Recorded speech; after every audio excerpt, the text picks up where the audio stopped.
Major development in the investigation surrounding the U.S. Capitol Police officer who died after defending the Capitol during the January 6th insurrection. This video from that day right there.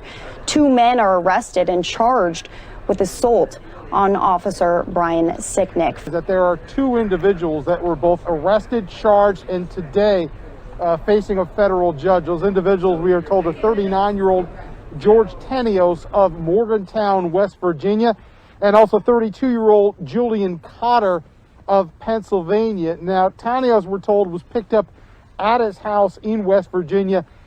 Cotter was arrested at Newark Airport in New Jersey as he was getting off a plane. Now, collectively, they are facing 9 charges in all.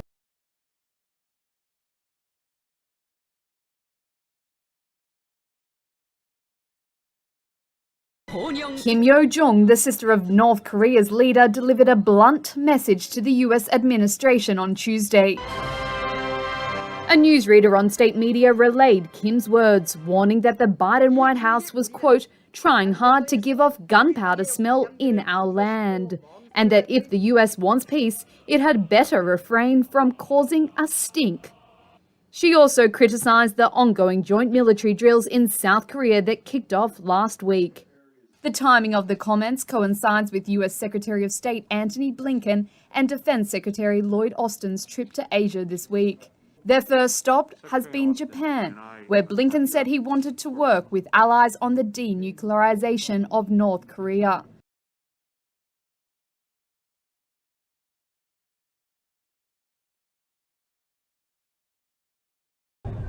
Fed up with COVID-19 restrictions, around 2,000 protesters faced off with police in The Hague. They're angry about the Netherlands' strict pandemic lockdown and are urging people to oust Prime Minister Mark Rutte at this week's general election. Police on horseback tried to disperse the crowd in what officials say was a mostly peaceful demonstration. But when they refused to leave, they were hit with water cannon. The demonstrators want the government to reopen businesses. Bars and restaurants have been shut since mid-October, yet the number of people testing positive for COVID-19 remains high.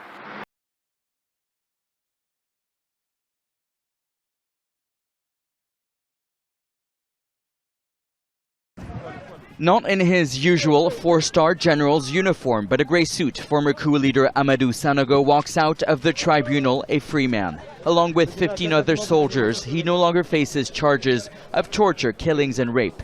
But this woman says she was among those Sanogo soldiers rounded up when he took power in a coup in 2012, and she was held in captivity for 19 months and raped every night. To her, the court's decision is wrong.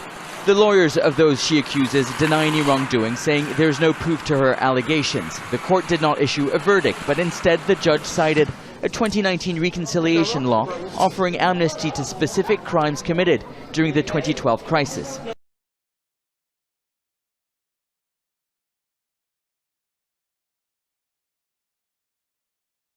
South Africans should brace themselves for more load shedding over the next 5 years. Eskom CEO Andre de Ruyter says the power utility has a shortfall in the electricity supply. Over this period, the power utility is expected to have an electricity supply shortage of 4,000 megawatts. However, the shortfall could increase as the economy grows.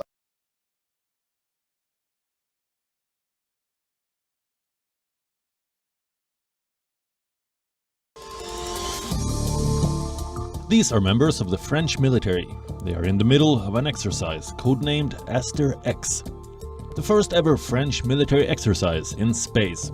Sitting inside the French Space Command operations room, these servicemen conducted 18 simulated events.